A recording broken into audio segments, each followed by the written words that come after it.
What is up, wrestling fans? Welcome to a special one to watch edition, beginning of the year tradition over at the Smark Moment Smack Talk podcast. We've got the one to watch for 2026, so we're going to be breaking down here. And if you don't know who we are, I'm Tony Mango, joined as always by Rob DeFelice. Hey, Happy New Year. I wasn't on the hot tags. And Callum Wiggins, who was on the hot tags. Yes, I believe I was. Yes, you indeed were.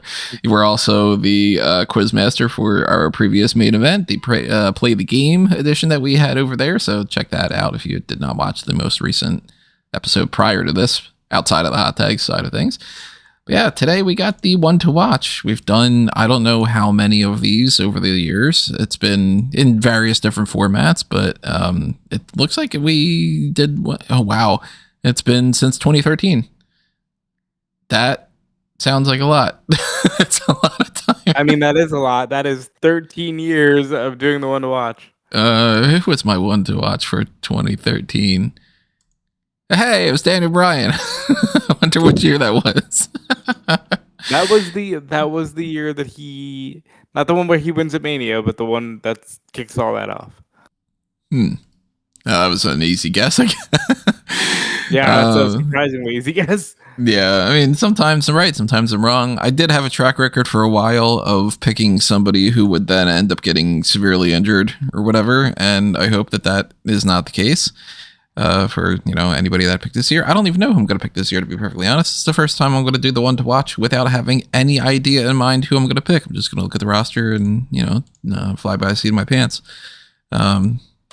I don't think I need to break down this concept based off of the name for it, but essentially, if you are brand new to this whole thing and you haven't watched all 13 years worth of doing this, whatever, we're basically just going to talk about the people that we think are going to end up having a good year. And some of those are breakout stars that have not had anything really in the past. Maybe this is their first chance to actually become something when over the past, year or however many years, maybe it's like 20 years, and this is the year that they're finally going to win a world title or something. Maybe it's an NXT star that is going to become the next big thing. Maybe it's because of the people that they're advertising or whatever.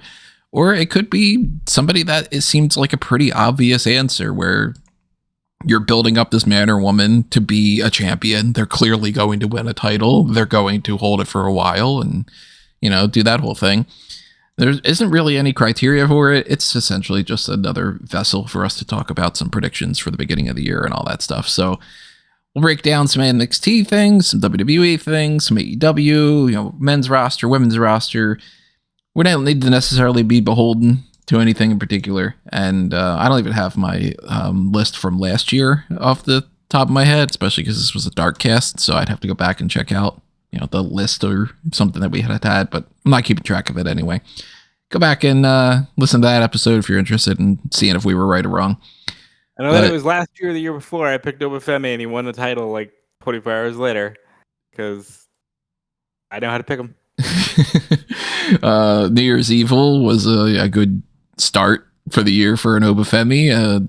Didn't really do a whole lot for Julia. And then we got matches for tonight's episode of Raw. January 5th edition.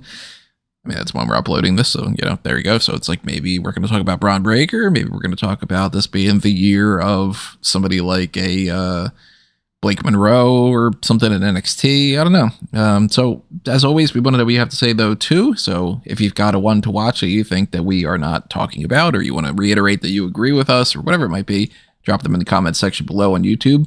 If you are outside of YouTube, of course, check out all whatever the different options that you have on that front, including the Discord. Hit it up, chat it up, do all that stuff over there. If you are on YouTube, hit the like button, subscribe, ring your notification bell, especially because in the next couple of weeks, we got the Saturday night's main event and we got the Royal Rumble, one of the biggest pay-per-views of the year. So tune in to the post shows after that. And maybe we'll do some other kind of live things. At some point next week, we're going to do our traditional fan announce table of the Royal Rumble, whether that's 96, 06, 2016, or the greatest Royal Rumble. Might end up doing it as a live watch along. I don't know. If you are interested in that, let me know, and we'll factor that all in. Pick up your Redbubble or TeePublic merchandise. Check out Patreon and subscribe to the YouTube channel membership as well for the Darkcasts and such like that. So plug stuff out of the way. One to watch explained. Now let's start actually getting into it. Like I said, do not have a specific person in mind for any of this yet. But I think maybe let's start with AEW, maybe just alphabetical. There are a few names that I would think in both men's and women's divisions, tag team division and such, that would be a possible option for me. I think a lot of people this year in AEW are going to find their kind of new footing in a sense, like Willow just winning the TBS championship. That's going to completely change how she is booked, because instead of just being a reliable act in the mid-card scene and somebody who can challenge every once in a while, she's going to be a focal point. So we need some other people to step in, and we need to move the roster around a little bit. We've already seen a couple people leaving these companies, so maybe some new talent gets influxed and all that. I would say probably in the women's division, I would lean more towards my one to watch above all else looking at this roster. I do think that this is going to be a good year for Willow, but that's a pretty easy answer. So I'm going to say that Megan Bayne is the real one to watch, because I think, I'll just spoil this, I think that Tekla has a chance to win a title this year, but I would lean more towards, I think Megan Bayne is more likely to win the Women's World Championship. I could see that. I think this is a year where I'd like to see some of the divisions get shaken up a little bit. You know, we saw some good stars pop out last year with the likes of Harley Cameron really became a star. You know, Red Velvet had a start making performance by the end of the year. But I'd like to see some major changes. And there's a few that you could watch. I think Tekla is also an easy answer, because I think by the end of the year she'll be a champion of some kind. I think Anna Jay could be an answer here, because one to watch. Where's she going? Yeah, not for AEW.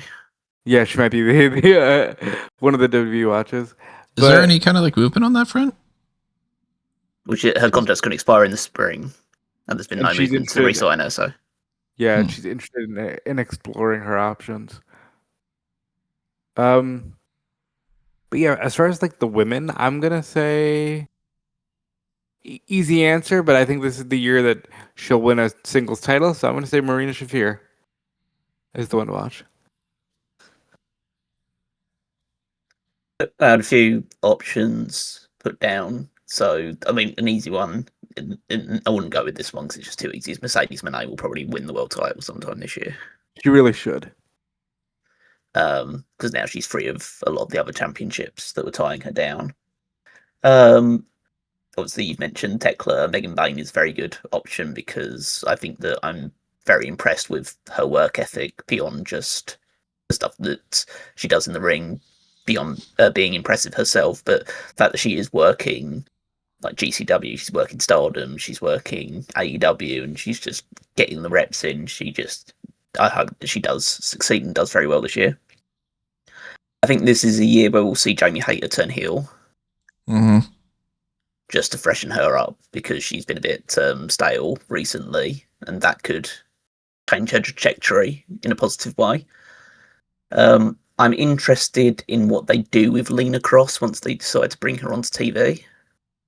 I don't know whether she would just be a Ring of Honor person, or whether they would or how they would go with Lena Cross. I'm not saying like she'd win a championship, but it's just interested to see how she is positioned once she does debut either on Ring of Honor or AEW. And then, I mean, probably the one that I would go with, I'd probably join with Tony and going with like Megan Bayne is the obvious choice. But if I want to go push the boat out there and think a little bit outside the box, my AEW one to watch is Bayley. Man, is she? Let me tell you, in a contract situation this year where she could leave. Her contract expires at the end it's expected to expire around about the autumn or winter of 2026. So I would think I would lean a little bit more towards her being able to watch for 2027. I do think that there is a good chance that she ends up leaving. I should say, like, Pamela, like, Rose or Martinez or whatever she wants to go as. Yeah. She went by Pamela Rose, didn't she, on the Indies? Yeah, I'm assuming. Davina Rose on the Indies. Oh, but honestly, I just assumed she'll probably take Pam because most people just call her that. But I could see her maybe going with Bailey Martinez, but just the traditional spelling of Bailey. Bailey. Yeah, I think she could get over that. I mean, that's a way to do it. We've had worse scenarios where it's like Chris Masters is just Chris Master. I'd be all right with that. I mean, like the autocorrect would finally be correct. She's Bailey as Baylee. I just think if it's going to happen, I think there's a very good chance it will happen this year because she doesn't seem like she'd want to sign with WWE again, or at least try something different. And obviously we know about Mercedes' connection over in AEW.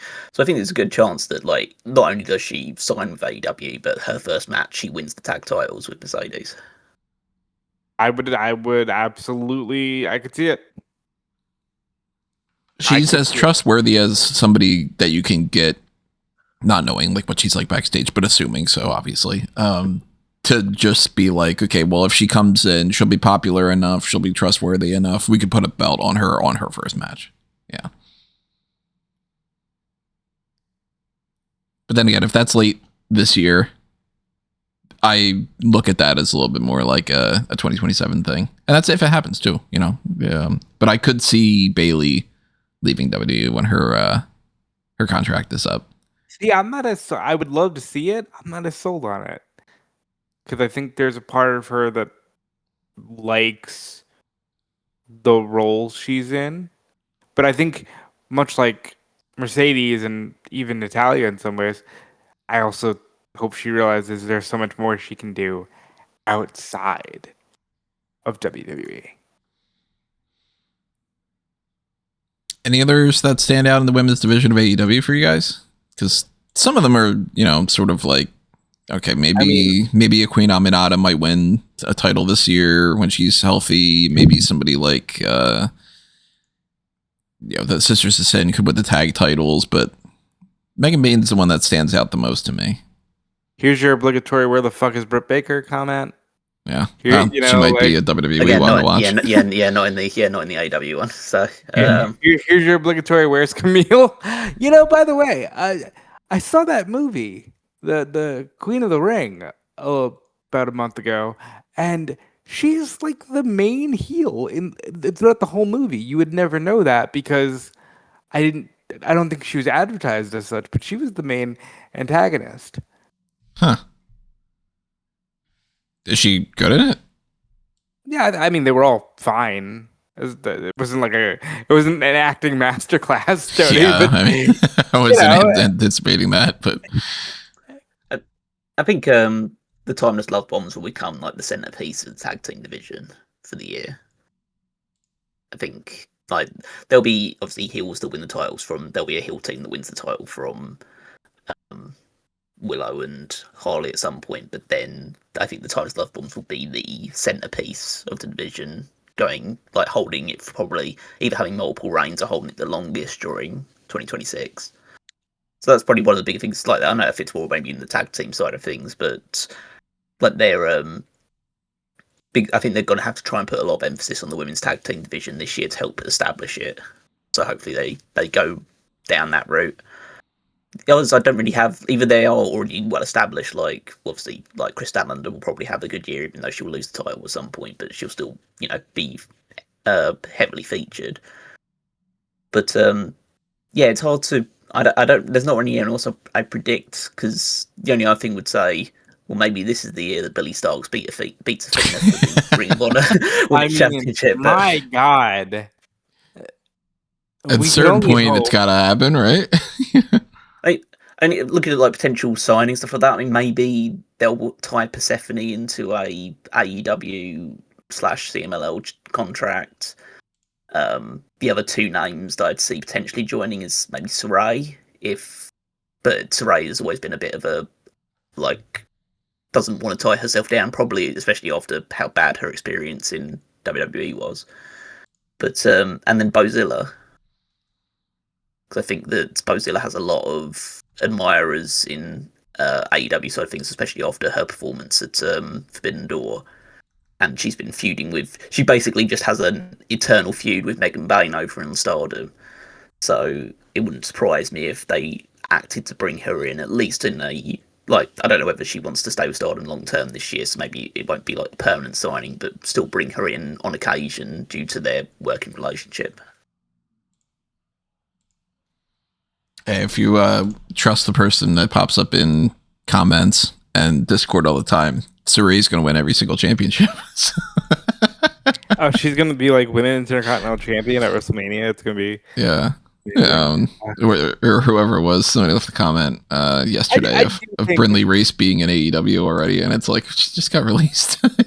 Come on, she didn't get released. She's just not wrestling anymore. Yeah, she's apparently injured and whatever. But it's like, yeah, Tony, why didn't you put her in AEW? Because what?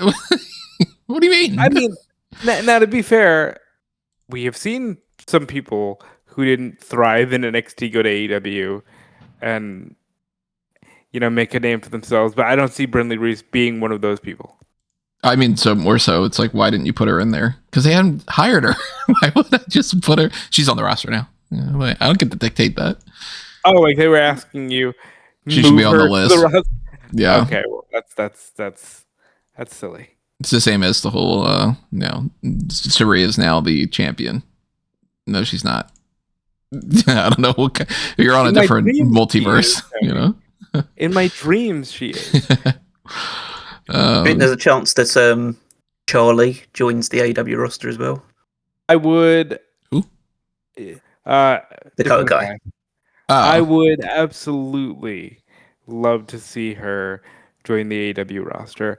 I did an article where Willow Nightingale called her major dream opponent, and I'd love to see that match happen. I'd love to see her get a look from AEW. I think her WWE run, like many of the names who were hot at the tail end of Black and Gold and, you know, had to kind of find a niche, they never really did.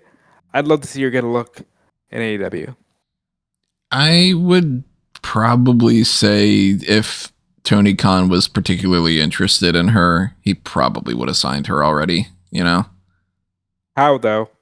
She's only just started taking bookings again, so shouldn't she been gone for like way past the 90 days? Well, but she's just taking a break. She's only just starting to show interest again. Yeah, I mean, maybe he could have reached out and she could have been like, hey, give me some time or something. I didn't think about it that way. I don't think she's going to be like if she joined, she'd be a serious player or she'd be pushed. I think she'd just be there as kind of a role player. Yeah. Player coach, you know? But it'd still be good to see. I mean, there's not many people that I think that he would potentially sign. She would be somebody that I could see him being like, yeah, okay. Especially because she seems to be really well liked. And that goes a long, long way. But I don't think... I mean, wasn't there a thing that he just put out about, like, not necessarily being on, like, a hiring freeze, but, like, not being particularly interested in signing a whole lot of people right now or something? Well, I think there was definitely reports going out that he doesn't want to sign Evil because Tony Khan doesn't like Evil's work, and he seemingly will be leaving in Japan. But he's like flat out said that. Let's say that in both. He says that he doesn't like Evil's he's not work. a fan. Yeah, it's pretty interesting to have somebody actually like. Well, that's why Evil's never worked any Forbidden Door show. Yeah, Tony Khan doesn't think that he's any good. Huh. So he won't be going. So if he does leave New Japan, then maybe he'll be on the WWE one to watch because that's the only bigger place that he'd be going to, unless he's going to somewhere else in Japan.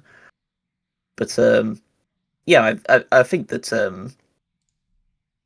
I don't know whether like the signing thing. I'd say he signed about a dozen people last year, or at least a dozen prominent names or so.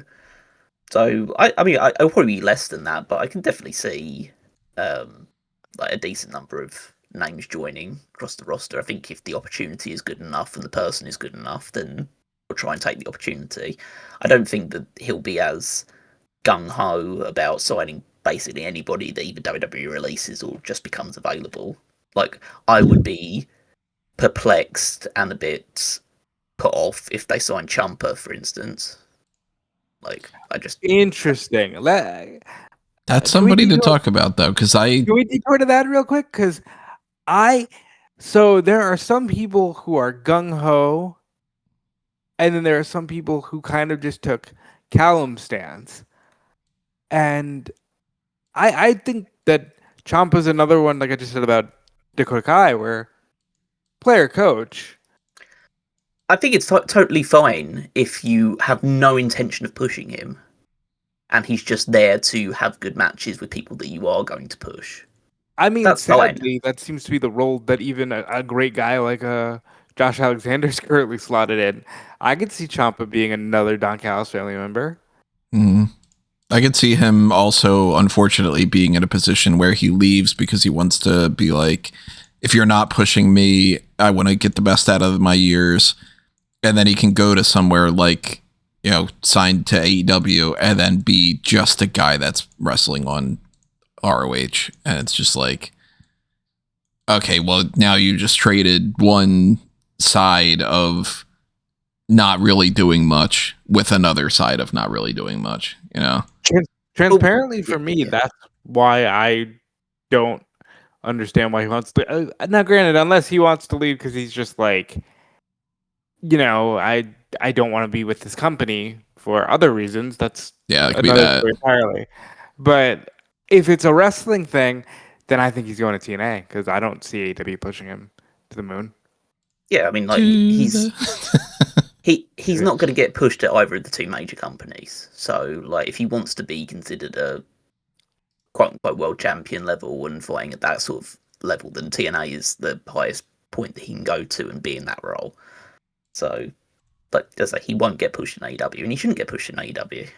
So, I would love to see him become some sort of world champion, because I do think that Ciampa had the ability to break out and become a big person in that kind of field, but that if they just would have given him a shot, like, I mean, the injuries are obviously a big factor in that, but I do feel like they didn't even try with Ciampa and Gargano in some ways on the main roster. They were just like, you guys are great tag team guys. And do you remember when Gargano and O'Reilly left NXT?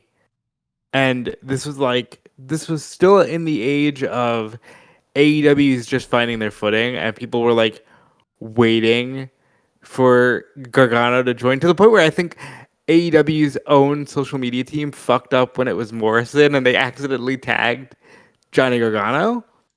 And I think at that stage, Gargano and Ciampa would have done great in AEW. At the stage AEW is in now, I don't think that they will, because I think it's a different company.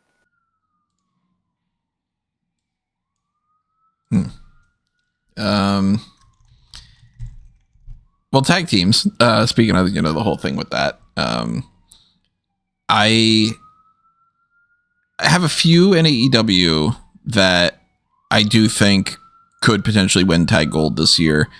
I think that at some point you got to give Jet Speed something.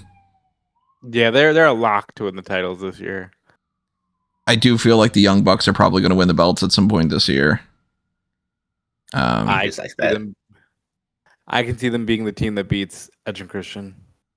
I think they'll be trios champions with Kenny instead. That's another really strong option. Yeah. But at the moment, Kenny's setting up a singles arc. Yeah, eventually the Bucks will be back. I mean, we don't know when the Bucks are going to come back, so it's true. And then you got people that are, hovering around those belts all the time, and it's sooner or later maybe they just pull the trigger. Like, maybe by the time 2026 is over, maybe Jurassic Express wins the belts when Luchasaurus is back. Maybe we get some kind of a surprise tag team run with, like, the ROH tag titles go to the Outrunners, or maybe maybe there is something to the idea of like Don Callis' family wins all the belts or something. You know, they got plenty of people, plenty of options. God, no. Tag teams in AEW outside of the obvious. I mean, cue up Callum saying the thing again, but Prayer Party, where are they? You know? Again, that's not for this company. Yeah. I don't know. I'd like to see some new blood get pushed in this division. I'd like to I'm see. surprised you're not saying Tommy Billington and Adam Priest as the. I mean, they thank you for dragging me in. I love these these two for me. They do it for me. I know that they're not everybody's cup of tea, but I love it. I think that they should absolutely get the graphic. They should at bare minimum, they should be Ring of Honor World Tag Team Champions. Because I have a pipe dream that, you know, maybe this is the year Tony Khan devotes to some level of separation between AEW and RH. But if I was to do that, I would absolutely push Priest and Billington in my tag team division for Ring of Honor. Hey, people like Christian. People like the swirl. Who are these people? They're not necessarily me, but they like them. I play Christian Down as one of my like men's ones to watch. I did, and I will say this as it pertains to him: if they get that song, he's to the moon. But until then, I'm gonna probably say that they're maybe not as strongly ones to watch. I'd like to see GOA win some tag gold. You know, they're great as Ricochet's heavies, but they're also a fun, meaty tag team. Let's see. Oh, apparently I'm the only one that wants to see this, but can Daniel Garcia and Wheeler Yuta win the tag team titles and just be a strong tag team? I think that'd be a great division for them. You know what? I'm gonna go ahead and say they're specifically those two are my one to watch because I want to see them win tag gold this year. And then when it comes to the men's division in AEW, we got a lot of different options. We can go on different mid card to main event types of runs. Chris Jericho is not one of them, I don't think. Yeah. You know what though? He could be a one to watch for WWE potentially. I'm looking. I've been looking at the roster, and they removed some of the other people that they've said are gone as of today. They have not removed Jericho, and it's not. We've seen through Ricky Starks that it's not like, oh well, we're just late on it, because they removed Ricky when they knew he was going. They haven't removed Jericho yet. I still think that they just don't want to do that until something, you know, fully pops up. And it could be on Raw tonight. Maybe we end up getting something like that, but I don't know. His contract just might not be up yet. You're right. Yeah, it could be that. No, everyone said his contract was up December 31st. Unless they've added on some injury time, which who the hell knows. But I just thought that was interesting. I do think that Will Ospreay is winning the championship this year. I think that that's he is another lock, you know, pretty much the obvious one to watch. But there are some other people that I do think are going to have a pretty decent year. I think Takeshita is going to have a good year in AEW. I could see this being a good year for somebody that, you know, not like world champion level, but like they do seem to kind of like Bobby Lashley. So maybe he wins one of those 4 mid-card titles this year. Bandito, I think, is probably going to have a pretty good year. Yeah, I know. I think Bandit will have a good year, but I just didn't want to put him in that level because there's not really much else he can do better than what he's currently doing, other than win probably either the Continent or the World Championship. Right. I think he can win one of he might win like the TNT title or something. It's not really an elevation, I don't think. No, they got rid of that show.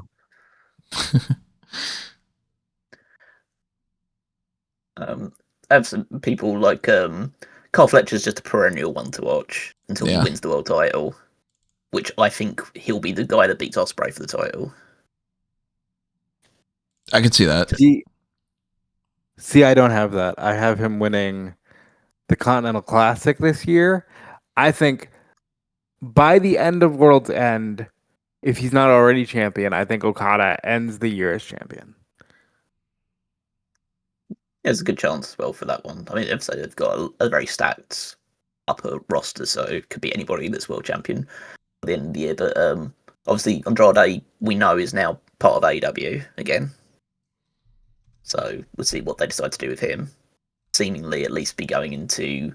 I think he'll at least go into a feud with Kenny, just based off the fact that that was the thing that he did before having to be taken away for a little while. Kevin Knight maybe as a singles as well as the tag team. I think they'll probably focus more on the tag team, but I think based on his performance at the Continental Classic, they do see a lot of potential in him as a singles going forward. I think there's a good chance that they win the tag titles, but then towards the end of the year, Kevin Knight turns heel on Speedball. Just to separate the team and put him on his own character arc. And then other names, thinking of two members of the... Well, actually, I have three members of the Death Riders written down here. I put Willie Uta because I think he needs to... This is kind of like an important year for him to just try and see if he can stand out beyond just being the lackey character, which he's very good at, but does he have another gear to him? You've got Gabe Kidd, who's almost certainly coming in to the company. So you'll see, interested to see how he's pushed and to what level the crowd receive him, because they've never really, I don't think the AEW audience has ever really gotten that interested in Gabe Kidd before. So it'll be interesting to see how they approach getting him over again. And then the one that I'm more interested about is Pac. Because Pac's an interesting one because he's always been very in and out, whether that's through injuries, whether that's through visa stuff. I think, I don't know whether it will be, but I would like this year to be the one that they actually invest a lot of time and energy. Like, if they do just eventually do the Death Rider split and they kick Moxley out, I would want Pac to be the guy that leads the group, even though Claudio and Marina definitely fits it as well. I think Pac is the one that has just the evil intensity and the promo skills to carry it off as good as Moxley can. I mean, he did you don't have the death triangle, so he could just be like, I led one death group and another one. I was gonna say, you don't see him going back to WWE to form the death triangle? Like, I mean, they're not even forming the two parts of that they do have, so like, why would they form a death triangle? That's so weird, but yeah, you're like... I don't think that we're going to end up ever getting a real big push for Pac, though. I think he's there to be one of those guys that's like, always like a woulda, coulda, shoulda. Sucks though. Yeah. I think he's reached level that he could have reached in AEW. I don't think he ever was going to be in line for a world title. And he's been like international champion, like trios champion, stuff like that. I mean, I think he could probably win another singles title at some point. Maybe he kind of strikes me as a guy that is in the international, national, that sort of title range. Like, not quite continental, not quite world champion, but in and around the other mid-card belts. Yeah, I think that's kind of a ceiling. Which, I mean, there were potentially options, beyond that, but I don't think that they really like see him in that kind of capacity. Oh, and I haven't actually written this person down, but I just like my brain just kicked it and said, obviously this guy, Powerhouse Hobbs. Should be. At the very least. And I know we've probably said this multiple times, probably just because the name has come out and it just hasn't quite materialized. And I think that's not just through booking. I think that's also just due to the fact that he has gotten injuries at bad times as well, which has prevented him from ascending as much. But God, this guy he should be a sure thing. So I would like this year to be the one where he steps out on his own, becomes a top guy. He's had like fleeting moments of holding like the TNT Championship and bits and pieces. Trio champion right now, but he definitely could be a guy. Should be in the Continental Classic.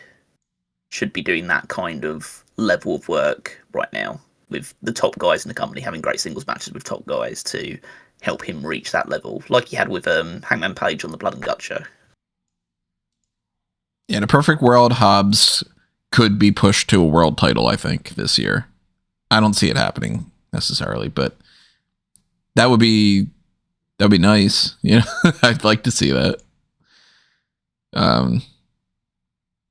Nobody else really standing out to me, to be honest, outside of, I mean, there's like obvious answers for certain things. Like you should still be paying attention to Hangman and Moxley and, whatever, but I'm not going to make any kind of drastic things and be like, hey, this is the year that Evil Uno wins or something. Yeah.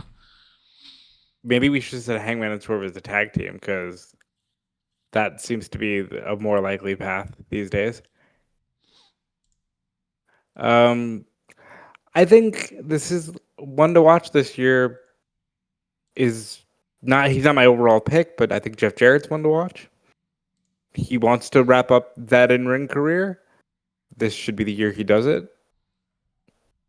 I think you've got Eddie Kingston as a perennial one to watch, but he came back. Doesn't feel like he's found his groove or his confidence, but I think Eddie Kingston's always a world title player in this company with his connection to these fans. Dustin Rhodes, same thing I just said about Jeff Jarrett. Dustin's been way more open about, I know how I want to retire, and Tony Khan is going to let me do that. So it's a matter of if it's this year. But my one, and a guy who I can live in a pipe dream and imagine him becoming world champion this year, is Jay White. I want to see Jay White, and all of the Bang Bang Gang for that matter, but I want to see Jay White become the man in AEW. I just don't see it happening. I'm past that point now where I'm like, show me, don't tell me that he could be that kind of guy, because whether it's injuries or it's just like poor creative or whatever, I've pretty much, like, at the first start, I was like, oh, I think that he's probably just going to go to AEW. I don't think that it makes sense for him to go to WWE, even though he could potentially be a good guy in WWE. At this point, I'm like, yeah, I think he should have went to WWE. I don't know what you expected or what you think they've done so badly, like badly mishandled him or anything along those lines. He could have gone into the mix and immediately been one of the absolute top heels. I feel like he's only ever been the guy that's like hanging around the tag team division and all that. And every once in a while, he fought for the world title multiple times on pay-per-view. He fought for the world title twice in 2023. I didn't feel like he had any chance of winning that match anymore. That's the problem. The problem isn't how they're using him. Yeah, that's what I'm saying. Everybody just assumes that there's 500 guys who, are, they're good enough to be in the world title picture, but not good enough to win. They can't all win it at the same time, but yeah, I think there's a space in time for Jay White to do it. I think if he would have won something other than a tag title by now, I would have changed my mind about it. He would have if he didn't spend 9 months on the shelf with an injury. Yeah, that's what I mean. It's like he part spent of it most is of the time out injured.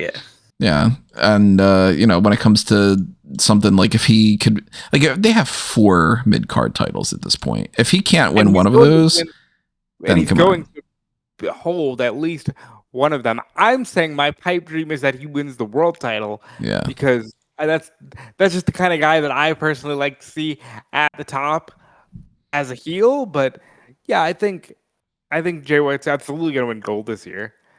And go ahead. I think there's potential for next year. Like, I'm already on the mindset that I think there's just going to be 2 world champions this year, MJF and Will Ospreay. Like, and Ospreay will carry it into 2027. Interesting. I definitely think at least 3, because I think Okada's winning it. I don't know. It's just a matter of getting that international title off him, but Okada's will be a world champion this year. They're intentionally doing the thing where they keep him away from it because they're going to want him to win it once they put him in the picture. I mean, he could potentially, but when's All In? July? Yeah, August. Whatever. Yeah, because it's UK show this year, so it'll be the August bank holiday thing. So right at the end of, I think it's August 31st or something. There could be a MJF to Osprey at All In, and then Osprey to Okada at some point. I just think they'll keep later in the year. I think they'll just keep the title on Osprey because he'll have great matches with everybody in the main event of the show, and so they'll want to just keep having like banger matches with guys like it could be guys like Jay Wyatt or Hobbs or even Okada, but I think they'll just have Osprey win until going into the new year. Yeah, I'm like I said, I'm just confident. Even if it is literally the last show of the year, World's End, I think Okada's winning it. But something we haven't touched on, Jericho's leaving. That's got to free up some cash if they wanted to expand in some way. I would think so, but they've had him out of the mix for so long at this point. They're not paying him money anymore. Oh, you mean literal cash? I mean literal cash. Well, I don't think cash is an issue for them. They've got a big TV deal. They're making more money. They're profitable for the first time in their history, and that never stopped Tony Khan not signing people to big money deals. But I'm just saying that now that you have him I just don't gone, know. There's got to be. It's all entirely dependent on who's available in WWE and who would be leaving. And I have no outside of Bayley, I don't know anybody whose contract is up in the next few, over the cross next year. I assume there will be, but I don't know if they're worth shit. You'd only be for sort of Jericho money. It would be a very top level WWE person to move over, and I doubt any of them are going to leave. I think we're looking at it. I mean, actually, we should probably use this as a transition to the WWE side of things. I think we're looking at a situation where this year in WWE, the only thing that's really going to change as far as people like big names moving around or whatever is going to be, I don't want to use the phrase like inconsequential, but like, I don't see any huge shifts happening this year in WWE.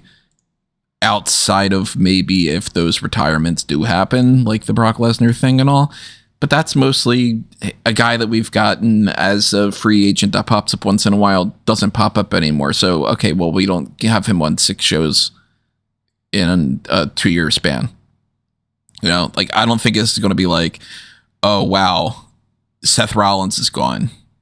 Or, oh man, when Jericho comes, he's the world champion and he's the focal point of everything. Or, you know, I think we're going to see a lot of movement towards a shift in the future, but a lot of people are sort of looking at 2026 as being like the big shift of a new generation.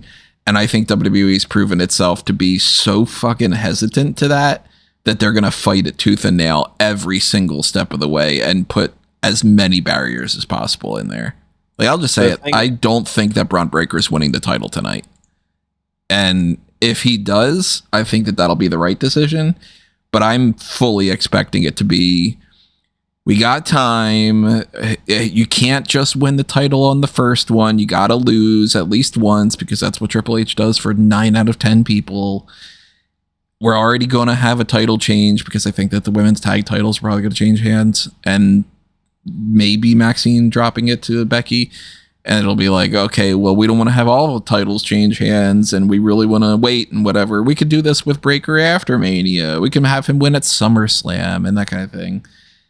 And then, you know, those shifts of like contracts and stuff, when I bring up the word inconsequential being, I think it's going to be a lot of the same as what we had seen this year, where it's like we signed a whole bunch of people to Evolve, and then we fired them 6 months later. And we took this NXT person that's been around and we fired them because they have gotten past the point of no return. Or we don't do the future endeavors forecast anymore. Partially because it's just like, it's hard to like. It's mean. It's hard to do that and not feel like you're being an asshole. And specifically calling out people being like, this person realistically should/will be fired or whatever. But if you are being a rational human being, there are people that are pretty obviously on the chopping block more than others. And I would be extremely surprised, obviously, if like a Jade Cargill left compared to an Alba Fire, for instance. But like, they released 70 people last year. Right. Like, how Some of can you whom not were go into on that? television. Yeah, how can you not look into that and go and thinking, yeah, they're probably going to at least release probably at least a couple of dozen of people over the course of next year. But I do think that most of them are going to be people in the performance center side of things. Yeah, most of them usually are. But yeah. So like, I'd be watching out if I'm somebody that hasn't really shown up yet or hasn't really been booked much and hasn't been injured. Like, again, I'm not calling for these people to be released or anything. If I'm mentioning these names, I'm just saying I'm calling out an obvious thing. They don't do much with Malik Blade. If they were to release Malik Blade, it wouldn't be the most shocking thing in the world. If they finally said that's enough for Nikita Lyons, I wouldn't be like, what? Oh, she was like very clearly doing the best work she's ever done and obviously going to win every single championship. No, probably not. And somebody that's a bigger deal like a Kendall Gray, if they released her, it would be like, wow, really? But I do think we're going to see it mostly on that front and less on the main roster. And once in a while, we do get a big loss. And it ends up being, and we're not in the pandemic anymore, so this is a bad example, but this is the first thing that popped in my mind. But like that one year in 2020 when it was like Bray Wyatt and Braun Strowman, and it was like these two were 2 out of the 3 in the world title picture. I don't give a shit about a pandemic. That is still the craziest thing. That was wild. Of the like 4 people who hold the Universal Championship that year, those were 2 of them. And the other one was Goldberg. The other one was Goldberg and the other one was Roman. Yeah. So it's like, that stuff is weird, but like, I don't think we're going to get like a void this year unless it's some sort of injury angle. Like, I'm not sure where they're going to go in the title hunt for like who fights like Cody, but like, there's not going to be like, who do we put the world title on? They're going to have their list of their 5 people and it's just going to circle around. So there will be major shifts this year. AJ's retiring. Brock's is that confirmed to be like AJ Styles is done in 2026? That is the only one that is confirmed. He's openly said on WWE programming, I'm not wrestling after 2026. AJ Styles is done this year. Brock is likely done this year.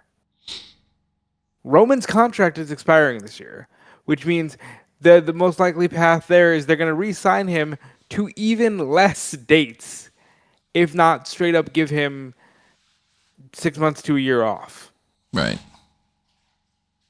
So there will be shakeups this year. There will be a need to try to get some other people up to the other side of the card, like a Braun Breaker, Obafemi. Probably a really good choice for one to watch because he will be a world champion by the end of this year in some capacity. He better be. Trick Williams. We don't know what the status of Kevin Owens' neck is, so that's another opening at the top of the card. It's one that's been there for a while, but it could be there permanently. You never know. Jey Uso seems to have tucked himself away in the tag division. There's openings at the top of the card, so I do think this is an interesting year. I just think that WWE has been so fucking dull that it's hard to have some fun predictions. Could you going to tell me LA Knight? Like, LA Knight was winning the TNA World Championship nearly 10 years ago. I don't have any interest in seeing him take those spots.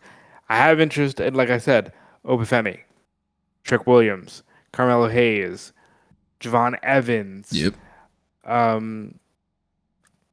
Give me some of that. Give me some other. I mean, Braun Breaker is like what I would assume most people would end up saying Braun Breaker would be their one to watch.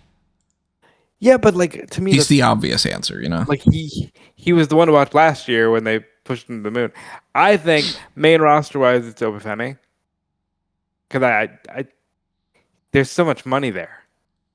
Well, they're advertising Obafemi in a different way. Like this, we haven't really had a chance to talk about this all that much. Trick pops up on SmackDown, pops up on Raw, gets confirmed to be on SmackDown now. Jordan Grace pops up on SmackDown and says, I'm scoping out the competition. And it implies that Jordan Grace might be on Raw tonight. You know, if she is on Raw, then that'll be, you know, potentially more of a Trick Williams thing. Javon's only been popping up in backstage segments and then wrestling stuff. He hasn't been having the same treatment of like, I'm speaking to Adam Pearce about how he wants to sign me to the roster. And that could just be, you know, a moot point. It's basically the same thing. Or it could just be, well, that's why we're not doing that, is because we don't plan on having him. We just want to have him wrestle here and there. We want to have our cake and eat it too, essentially. And then an Obafemi type is being put on vignettes for both shows where they went out of their way to make the Obafemi graphic be red letters on Raw and then blue letters on SmackDown. Meaning they, for a company that doesn't spend much time and effort doing anything, you know, let's be realistic, they will purposely always try to not do anything. Look at the website. I do think that that means that they want to put him on the main roster and that they really care about like what to do with him in the future. And I don't know where he'll end up going, especially because they refuse to have a fucking draft. But Debut him in the Rumble. And then, well, not debut him, you know, the modern equivalent of whatever the fuck that is. Call him up, part of the Rumble. I don't think he's dropping that belt at New Year's Evil, though. He just should. To Leon Slater? A TNA guy? Oh, that's right. I thought it was still Javon. No, that's the thing. So it's like you can move him up to the main roster and still have him wrestle at NXT and just do something a little different. And you can have him in the Royal Rumble as an NXT star. But fuck it, they clearly like Leon Slater too. So let Leon Slater beat him. Let him take the title to TNA on the AMC premiere. And then, you know, he can drop it to whoever. He can drop it back to a heel Ricky. They haven't announced any pay-per-views yet. I think that's strategic. How so? I'm curious to see if they end up doing Saint Vengeance Day, because Saint Vengeance Day? I almost said Saint Valentine's Day, and I was like, that's not right. But I'm curious to see if they do Vengeance Day on Peacock, because if they don't, then they're not going to do anything, and they're just going to announce that Stand and Deliver is going to be the start of the NXT shows on Netflix. So what is the deal right now? It's if they do an NXT show, they have to do that on Peacock. Right, through March. If they through do March, NXT, but not April? Through March, at least. Okay. And then if they do stuff afterward, then they could potentially be going to ESPN, or they could potentially be like, and we're hosting that on Netflix. Right. I mean, it would most likely be those two, unless they're negotiating right now for like the NXT stuff to go elsewhere beyond. NXT will be exclusively to Hulu. Some kind of bullshit like that. Yeah. It's based off of the way that everything goes in this fucking landscape, it's probably going to be something stupid like that. It'll be like, you know, hey, for $17.99 a month, you can watch the NXT shows on Apple, whatever, or, you know, something. And it'll be like, nah, nobody's doing that.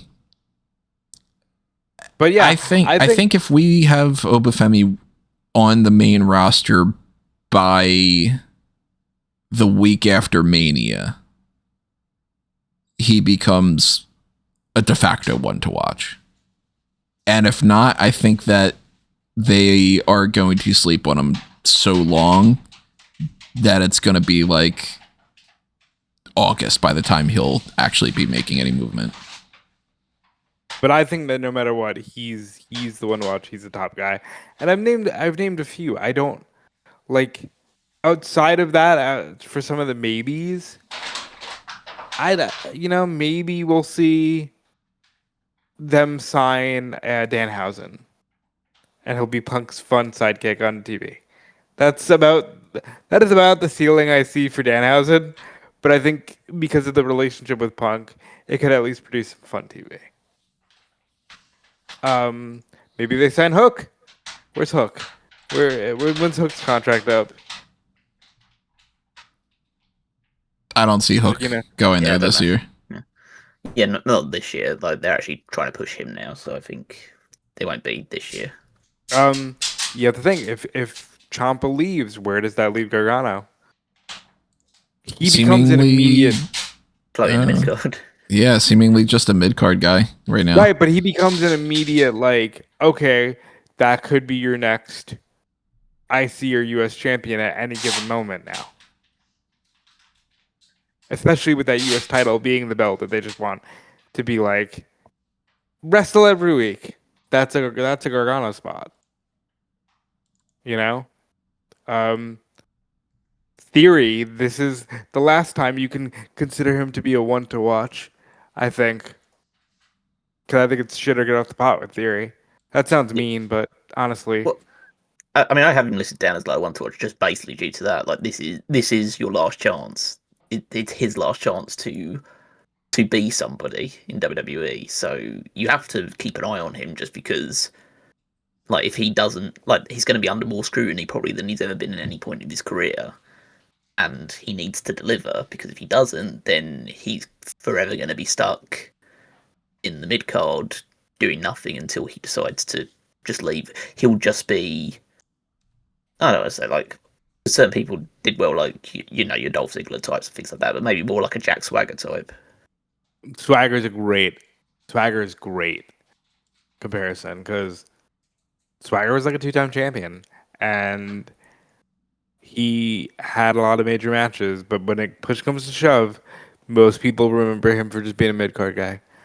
And look, I think Theory's got talent, but I know this is his last shot. I think I would look at a Bronson Reed. I look at a Bronson Reed less than I did maybe 6 years ago, because it's just the passage of time. But he could always sneak in there and get a run. We think he's one of the younger guys on the roster, probably. But no, but he's not, though. Well, compared to the WWE roster, he's pretty. The top guys on each roster, should I say, the ones that he's actually in the main event scene with, he's pretty on the young side compared to them. Logan Paul, is this the year that they decide, let's try to get this guy up to the world title picture? I hope not. I've got him listed. I think I think he will win a world title this year. I really hope not. Dude, he's been there for 5 years. He's just sort of there. I think he can win a world title. And I understand why you're saying what you're saying, but that's why I'm saying I hope not. Not that I think not. Yeah, no, I think he's been, and ironically, again, he's been there 5 years. He's if you're a new era wrestling fan, you might only know Logan Paul for being Jake Paul's brother and doing the wrestling. You know what I mean? I think this is a year for him, but honestly, I think it's the year that Oba steps up and he becomes a de facto face WWE. I think that some other people that are at least worth talking about, but not necessarily quote one to watch candidates. I expect it to be a pretty solid year for Penta, whether that's a mid-card title or they finally pair him up with Rey Fenix and put them Lucha Bros in the tag team title division. Yeah, I was saving that for my tag team one to watch at Lucha Bros. They pretty much would be one of the top tag team options in my mind too. I wish I could say the same for a lot of other tag teams. maybe they finally figure out what's happening with the Street Profits, but they've just been MIA, and NXT's tag team division is terrible, so nothing on that front. Apparently, their contracts are up in early to mid 2026 as well. So, really, I don't see them leaving personally, but arguably they should. I mean, they could leave, not necessarily even by their own accord. It could be one of those things where WWE ends up just being like, yeah, we decided not to do that, even though everybody says that they're great. No, because they've done that plenty of other times. I'd like to see the Motor City Machine Guns win the tag titles this year, but I don't know about that. I think that they had their quick title run, and WWE might be like, that's good enough. And I think they used that Rumble crowd in, was it Indianapolis, as like a death knell for them, because 2 out of 3 Falls DIY and the Machine Guns sounds like fun, but that crowd was just like snoring. Yeah, they couldn't have cared whatsoever. Yeah. I think that maybe at this point we do get Fraxium winning the tag titles. I would do it. Judgment Day always runs Monday Night Raw, so yeah. I mean, it's going to go on to the NFTs at some point, but like who, like maybe Fraxium in the team to beat them, but like, yeah, it's the tag title picture in SmackDown looks a bit bare. It's one of the 2 tag teams that I've listed down at the Lucha Bros, like you guys have in Private Party, because I assume they'll just sign Private Party at some point. Yeah, that's my NXT tag team. They should probably sign Private Party. It seems like an obvious scenario that Private Party would go there, but then again, there's been plenty other instances like that where that didn't end up being what happened. I could see Private Party being one of those teams that everybody assumes goes to WWE, and then we just never hear about them. Yeah, I would never make that bold assumption, because I once thought we would never hear from Ambrose. I was like, yeah, Ambrose is going to leave WWE and probably just not wrestle anymore. And I couldn't have been any more wrong. I think either they're injured, so Tony Khan's just icing them both. Or I think they're joining WWE and they're going to be a part of NXT and part of that like NXT vibe of like the young, the young kids. Like, if I was honest, like if there was a third team that I would vote for one to watch for WWE, it would be the Hardy Boys. That's I think I think they'll sign back with WWE this year. They probably should. Like, look, just like with Jericho, where okay, do your fucking Hall of Fame run, Hardy Boy, do your Hall of Fame run. You have nothing more to prove in ring.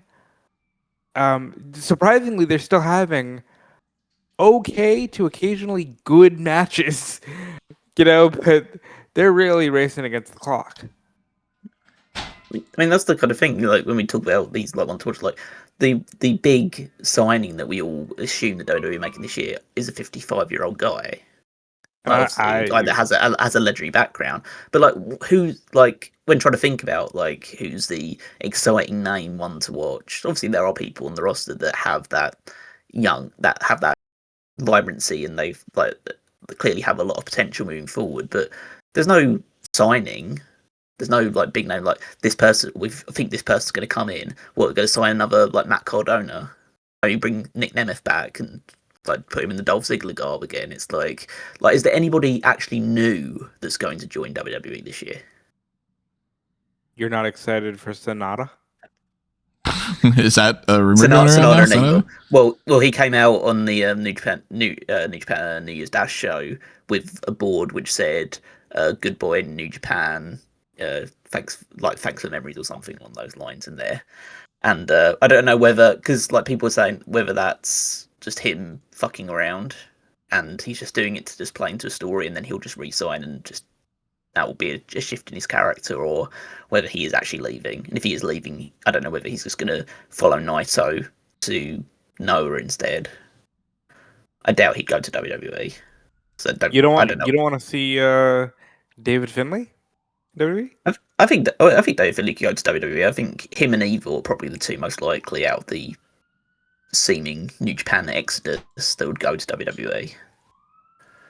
But yeah, but I don't know. Like neither of them scream like super exciting to me. I think David Finlay's a very good wrestler. I made my feelings about Evil pretty clear, but yeah, I don't think that they're gonna tear the roof off and like be top push commodities. Like they'll sign David Finlay and they'll put him in a tag team with your Iconics. I think if you do that, you gotta rename Connors to give him his No, they'll name. rename Finlay to David Connors or something. That's worse. God.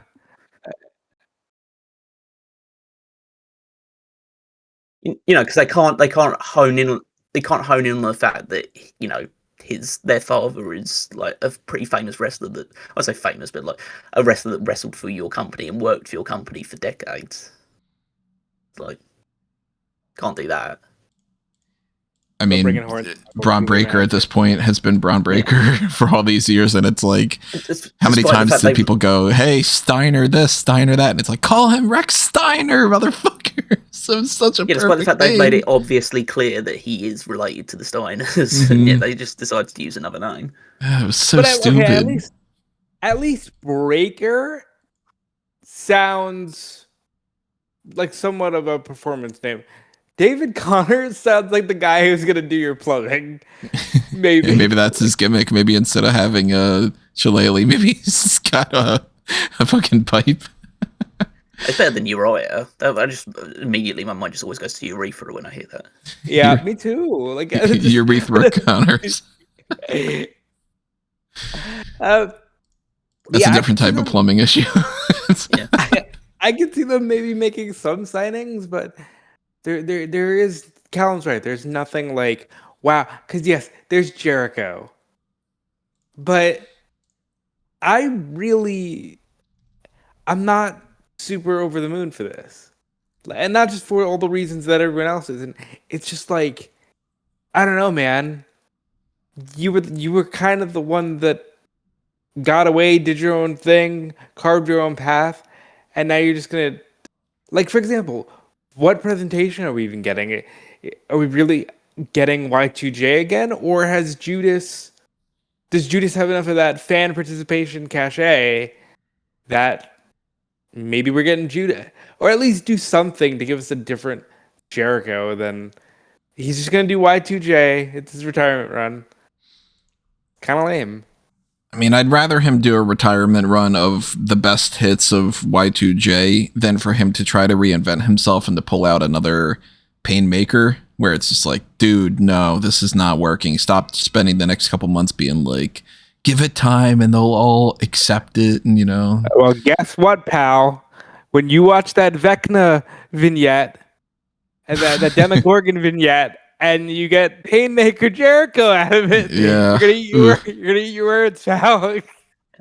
I mean, the other people that I'd listed, like for the WWE men's ones to watch, have like Leon Slater, because I assume he'll sign with WWE.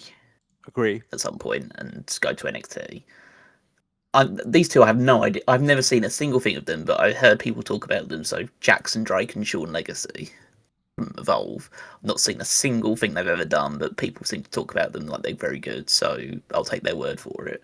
Jackson Drake is as good right now as a lot of people in NXT are trying to get, which sounds kind of mean, but it's more so like he's got it figured out. There's a reason why they put the belt on him as like the first Evolve champion, and Sean Legacy's the other guy that it's just like those are the two that they keep hovering around more than anybody. Yeah. And then in the like lower down the NXT side of things, I'd say like Jasper Troy will probably I'd assume he just won't be tied to the Speed Championship for the whole year and will probably do something else. He is monster. And then Dion Lennox seems to be considered the leader of the Dark State, even though they said to just constantly be suggesting it was Trick Williams, but it seemingly decided, oh no, we won't do that. We'll just make Dion Lennox like the spokesperson for it, the guy that's like the singles guy out of the group. So maybe there's something for him. And then the main ones are like the Trick Williams, Obafemi, and Javon Evans collective. like the guys that were at the top of NXT for so long. But again, it's still hard to put so much emphasis besides them as like what is the ceiling for them. I think Oba has the highest ceiling, but it depends on what they're intending to do. I think Trick's shortcomings in the ring may hold him back, but his charisma might carry him forward. Mm. So it's like he's not in the company like AEW where you absolutely are wedded to how good you are in the ring as much. So he might be able to get away with it, and he is more charismatic than 90% of the roster. Let's talk about it. Yeah, so that might work in his favour. And he's going into a feud seemingly with Sami Zayn as like, and that's a good guy to start you off with. And then Javon. A little concerning for Sami Zayn though, but go ahead. Javon is also like, just an interesting one because like he wins NXT's superstar, like male superstar of the year, and like he's seen as such a with good reason with the talent he has. But he's never been pushed properly. Like you talk about like obviously Jay White and stuff like that. Like Javon Evans loses every big match he has. Mm-hmm. It's very frustrating. And he's so young, and it's like I like one of the few things that I keep watching from like Wrestling Observer is just Brian Alvarez constantly losing his mind. It's just like just push this guy. He's young, yes, but just push him. Like yeah, don't listen to Mark Henry being like, oh, he can win the championship in 20 years. Fuck you. Years? Like, what are we doing here? Like, it's hard to like always baffling to see how often in WWE they'll be like, this person, man or woman or tag team or whatever, they are so good. We like them so much. So let's not do anything with them. And it's like, well, then what the fuck else do you want? Like, oh, this person's charismatic and they're good in the ring and they're young and they're reliable and people like them. But let's not put the belt on them. Fucking why? That's too obvious. Like, the main event scene just seems kind of welded to where it is right now. I don't think that's going to change too much next year beyond potential retirements. And then maybe next year, once the retirements have like settled down, and like then you might start seeing some of the younger guys having to emerge because they absolutely just now there's no choice now. There's no alternative. They've held off as long as they possibly can. They absolutely need to start pushing some guys under 30. But but until I don't think that happens in 2026. I think you're looking at either next year or even the year after before that happens. That's what I'm a little bit worried about, and that's why I brought up the Braun Breaker things, because I could very, very much see this being a case of like,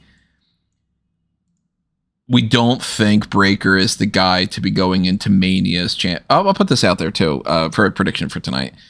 If Seth Rollins is on the show, he costs Braun Breaker the title, and they do it in a way where maybe Rollins is ready to go, maybe he's not, or whatever like that. They fully go into our plan for WrestleMania is going to be a singles match between those two, and it's not for the title.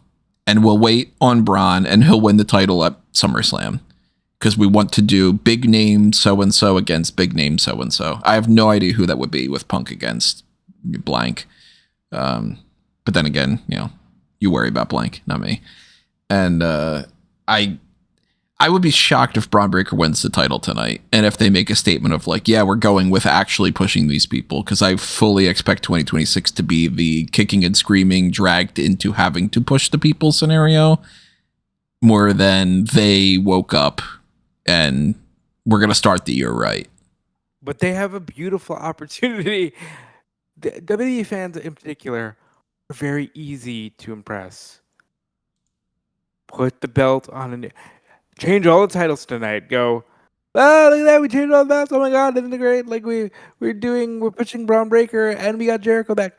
And you're immediately like, people go, oh, WrestleMania is gonna be exciting. Oh shit. Oh, WWE's already cooking in 2026. Exactly. They're cooking. Triple H back in the kitchen. Oh my god. Yeah. Forgetting that the Sammy Counts just called him Triple K the 12 hours beforehand. But you could do that. I don't think they're going to. Quite frankly, I think we're getting a gun to my head. I think we're getting Jericho, Punk, and Saudi for the title. Because Saudi loves themselves some. Here's a WrestleMania match from 12 years ago. Huh? I'm I mean, sorry, I was just still looked at that. expecting that it was that it's going to be Brock in Saudi. Yeah, but it's for the same reasons though. Like, Yeah. But and then I again, just they looked at haven't done the anything with that front yet. It could just be like, yeah, because it's, you know, it's beginning of the year or whatever. But yeah, maybe I don't know. But women's division, we haven't really talked much about. And there are, you know, more titles now than there ever has been in the women's division. And they've got way more talent than they know what to do with. But at the same time, they don't know what to do with them. So they don't do anything with a lot of them. I will say this. I'll give credit where it's due. As much as I do not want to see 3 hours of SmackDown every week because I'm overloaded in wrestling and they are, you know, filling this with crap. That first episode, they accomplished some things that I was not anticipating. And it's all going to go downhill from there. I do not anticipate the second episode being anywhere near as interesting. But, you know, bringing in Trick and bringing in the idea of Jordan and signing Matt Cardona and doing all that was a step in the right direction. And having Julia win back the title makes me think that maybe now they are, let's call a spade, in a spot where they have to do something more. So they've probably told the other writers, okay, now you need to figure something out for somebody like a Julia. And then they'll be like, well, we need more challengers. So then we'll just make it pretty obviously person fights for belt. We don't know how to build a feud. After a few weeks or months, now we don't care about that anymore, especially if it goes back to 2 hours, which I hope, you know, fingers crossed that it does. But this could be a good year for a lot of people in the women's division. If they want to continue to push some people in the future, maybe we get a better thing out of Chelsea Green than just being the mid-card champion. Maybe she's fighting for the world titles better. Maybe she wins the world title this year. I don't know. I don't think so, but, you know, it could happen. This could be a good year for people that are already champions and champion-like. You know, Stephanie Vaquera maybe holds that belt for quite a while. Maybe they push a Roxanne Perez and give her a mid-card title. I still think she should win the Women's Intercontinental Championship and feud with Bayley and all. Maybe they come back around to pushing Liv Morgan to the moon, and it's just another great year for her. I don't anticipate it's going to be the big year for Natty that she is hoping for, unfortunately for her, but Maybe Triple O. You know, TNA, maybe she gets a title win there or something. WWE's not going to push her and be like, if Maxine were to, if I'll say this, if Becky wins tonight, I think AJ wins it in Chicago, loses it to Roxanne. If Maxine wins tonight, I think Natty's getting it.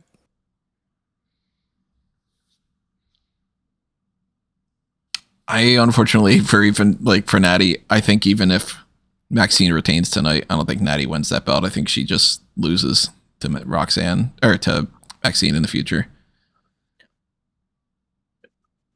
I've like some people listed. I mean, I have like Lash Legend off the back of the Nia Jax tag team, because like they'll use that as an opportunity to like elevate her through the tag title, and Nia Jax win it. I didn't put Nia Jax because Nia Jax holding a tag title, it must be a day ending in Y.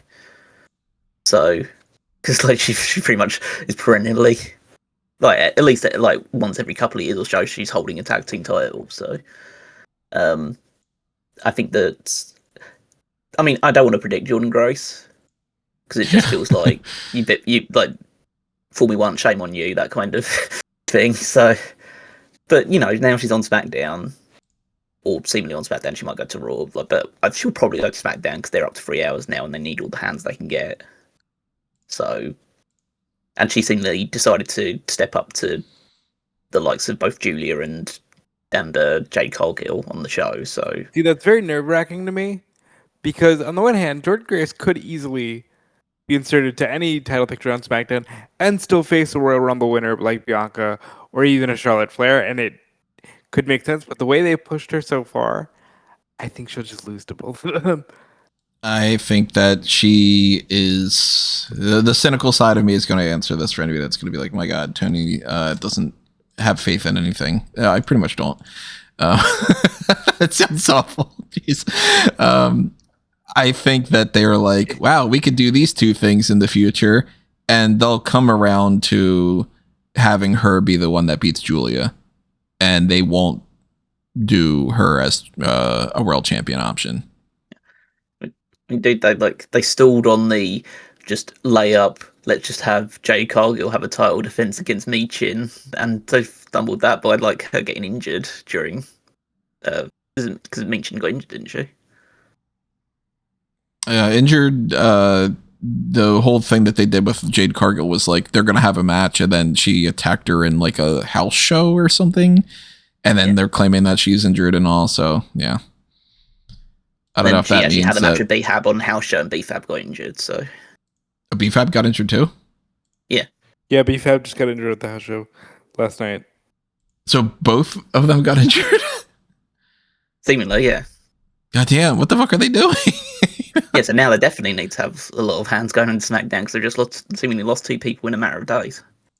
Jesus!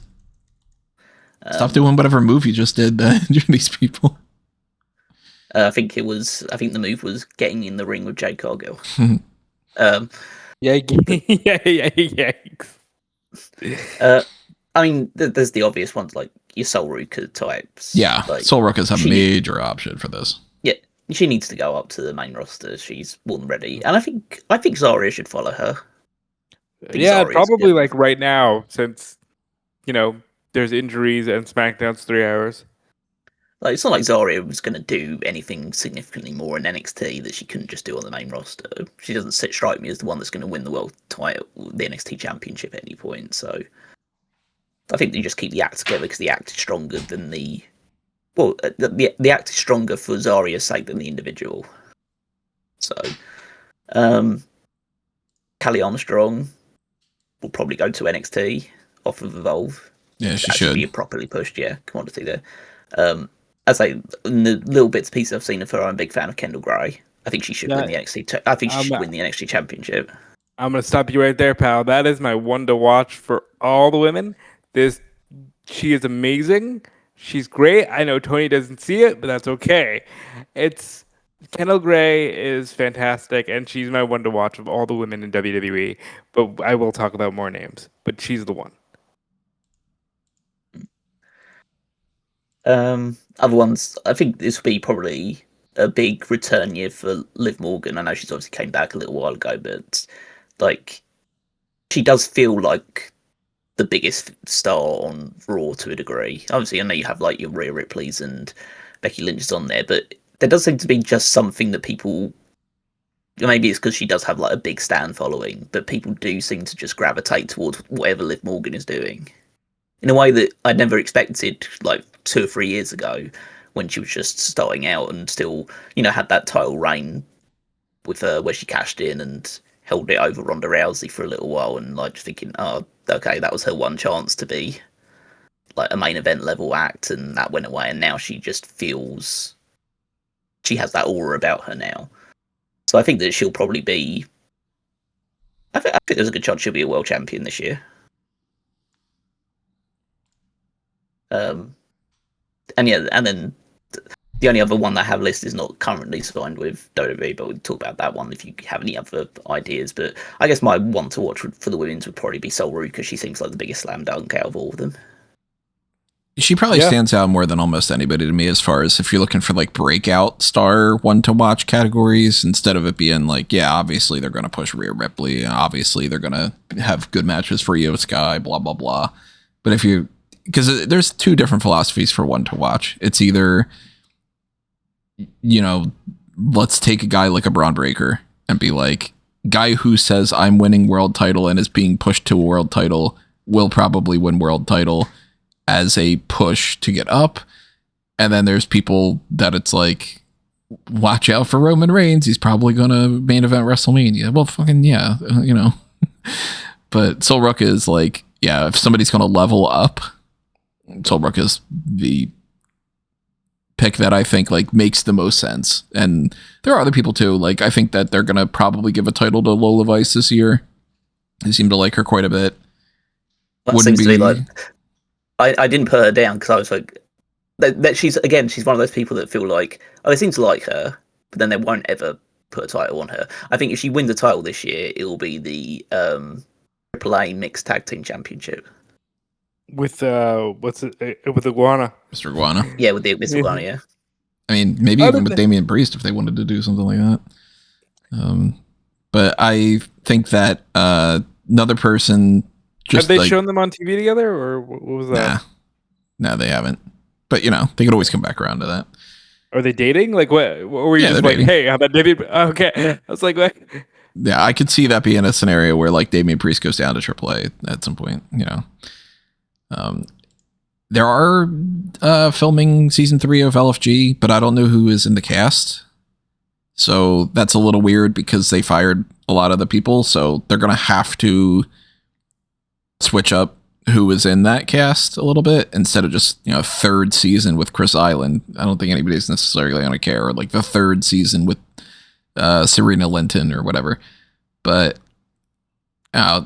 these names and the ID stuff, I couldn't tell you all that much about.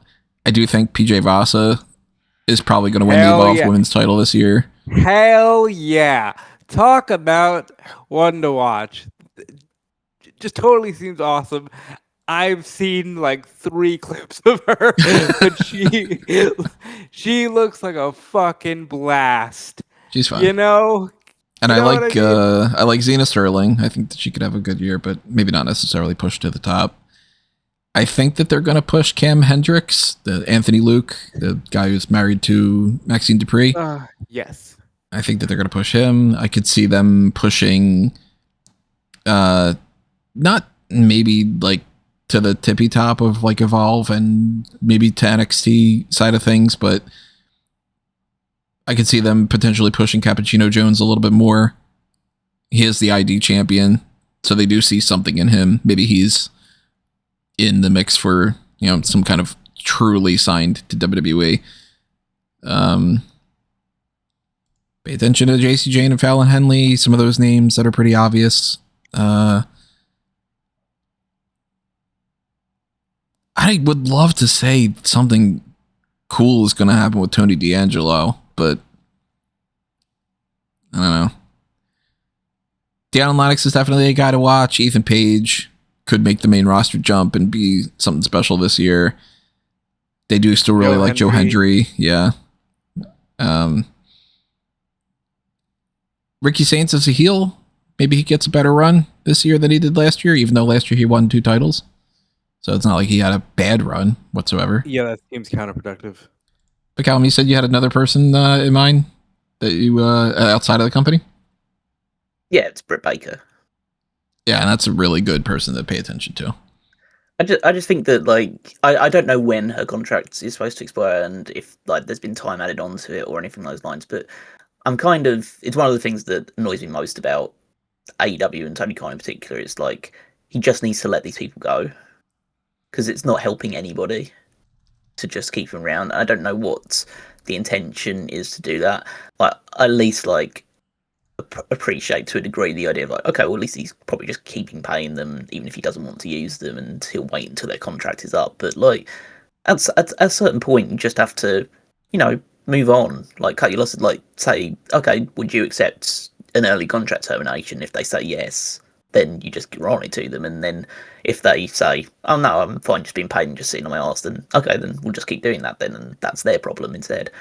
But I just feel like there's no value. She's bringing no value to AEW, and it seems like I don't know whether again it's hard to read like the whole audience because there's a disconnect between the online audience and your more casual fan. But it does feel like at least from the online perspective, everyone hates her and wants her gone.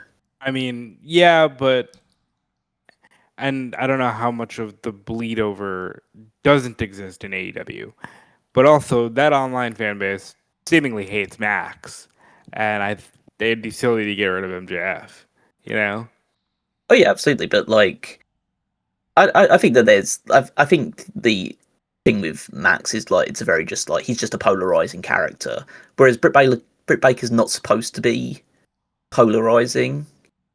She's polarizing because not because. Well, put it this way, Max is the reason why Max isn't liked is because of his kind of character or approach to like promos and stuff along those lines. Whereas people don't like Britt because they don't think she's a good wrestler, and also that she's overpushed to her level of ability at this point, and she's never actually improved beyond her peak when she was pushed. So I think that, I just think that there's too much now negativity surrounding her that she should just be moved to. She should just like get rid of her, cut your losses there, and then she would turn up in WWE, and then we can see what the difference is there. I hope that she would go to WWE and does well, but like I don't know what because like it's hard to tell because like the last time we saw her do anything meaningful was like that awful match with Mercedes Moné All In, and then she disappeared. Yeah, and then Mercedes went from strength to strength to show that it's clearly one side of that equation was the wrong side of it. So maybe I have no idea. Maybe she doesn't actually want to wrestle anymore. She could just be wanting to do the wants to be a dentist. Yeah, and it's just keeps getting paid, and she's just working her dental practice. And maybe once the AEW contract expires, then she'll look around for other opportunities, and she's more than happy to just keep making money as a dentist while also being paid to just sit on her couch from an AEW perspective. But if she is interested in moving, then I'd say that this would be the year to do it. That's if WWE wants her, too. Yeah, that's true, yeah. They could very well be like, she seems problematic, or maybe she's not well liked backstage, or it could be the total opposite too. It could be like people absolutely love her and they can't wait to have her show up and be part of the WWE family or whatever. If she does sign with WWE, she's going to NXT. Absolutely. She's not going straight to the main roster. See, I disagree. I think you pair her with Chelsea and just there you go, women's tag team. Well, Chelsea's as much on NXT as she is on the main roster. Well, that's also true. So maybe if that's the case, that's how you get her on NXT. But if she was to sign, I would want her paired immediately with Chelsea. It's an easy partnership. It's a pairing that, there's not a lot of pressure on her to, you're this former AEW world champion. Like, I think that's the best way to go for her. So that kind of covers everything. I don't know. We're not invested necessarily in something else like a TNA. You know what I mean? For the sake of it. Which is a shame because, like, you keep hearing these people, they're going to be fighting for that number 2 spot this year. I haven't been watching a lot of wrestling podcasts, but I've seen a couple times this statement be made, and it's like, no. I like TNA, I love their backlog, but no. I just don't see it necessarily being like, oh my God, yeah, TNA's blowing up this year in like some kind of everybody's talking about it kind of way. It's like, they're going to be having their TV show. They're going to be doing their thing. They'll have some good stuff there, but it's still going to be TNA. And, I'm not putting any eggs in that basket. I do think that when it comes to a lot of the indie scene that I'm not tapped into, there's probably going to be some, big names that pop up. And, if you're into like GCW or whatever, you might be like, well, the one to watch is so-and-so. And, for all I know. But if you guys had to say, out of all this discussion, you could only pick one person, male or female, NXT or WWE or elsewhere, who's your one to watch for 2026? Kendall Gray is the one. For 2026 across like all promotions, I'd say my one to watch this year is Powerhouse Hobbs. I am going to optimistically lean towards Javon Evans. Whether that means he gets on the main roster or whether that's the NXT championship, I think that they see it in him and that they're going to either give him the big push that he deserves, or he is going to take it by just having like some of the best matches and all. There are a lot of people that are a lot of options that are there. So hopefully we end 2026 being like, wow, man, so many people on the end of this year list that we're just having an awesome year, instead of it being a lot of what coulda, shouldas, like I mentioned earlier. I feel you. And if you have any suggestions, drop your thoughts in the comments below. Who'd you pick for any of these divisions, or your overall one to watch? Tell us if we're wrong, if you think that that's the case. Make sure that you show your support on all the different platforms and options and stuff that I mentioned prior to this. And that includes checking out the link tree at amangotree.com and following all the different accounts you can see for Smark Out Moment and Fanboys Anonymous and elsewhere. What's your one movie to watch for this year? For anybody that's curious and they did not already check out the 6 flicks picks that I have up for this, I'll just spoil it for part of this. My top 6 movies that I am interested in watching this year are surprisingly Mortal Kombat and Street Fighter in that mix, even though that's like, what the hell? Why did you put that above The Odyssey and 28 Years of Bone Temple and whatever? I did just watch No Other Choice. That was pretty good. But my top 4 out of the 6, number 4, Clayface, for many different reasons. Supergirl, number 3, Spider-Man, number 2, and Avengers Doomsday, number 1. Not at all surprising. Yeah, big fucking Avengers movie and Spider-Man become that, and then Supergirl's number 3. Like, yeah, okay, and that a Batman thing. What a surprise! Yeah. Oh my God, Tony likes fucking superheroes. I'm interested in the Odyssey. I mean, I'm gonna see it. I'm gonna try to see it at that Lincoln, the giant fucking IMAX that's the size of like the Statue of Liberty or whatever.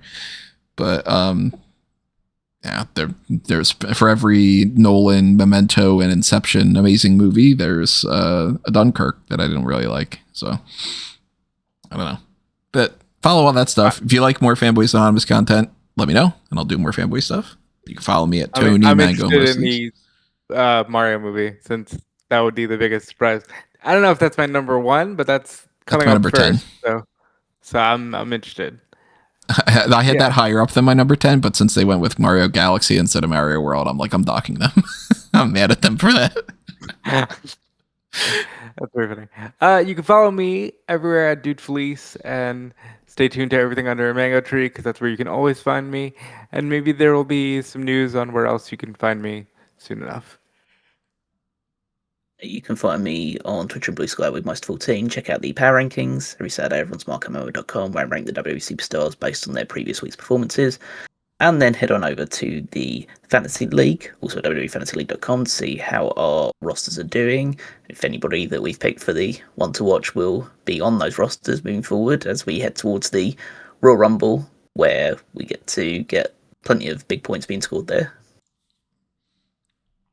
Okie dokie, everybody. As I mentioned before, show your support and click on that like button and subscribe if you haven't done that already. And we will be seeing you next round with the hot tags, or maybe we end up recording the Darkcast ahead of time of something with the Royal Rumble stuff. I don't know. Kind of depend on what our schedule is like this week and what we plan on doing, but that's all coming up in some fashion. So stay tuned and we will see you when we see you. But for now, this has been another Smark Out moment, and we're being counted out.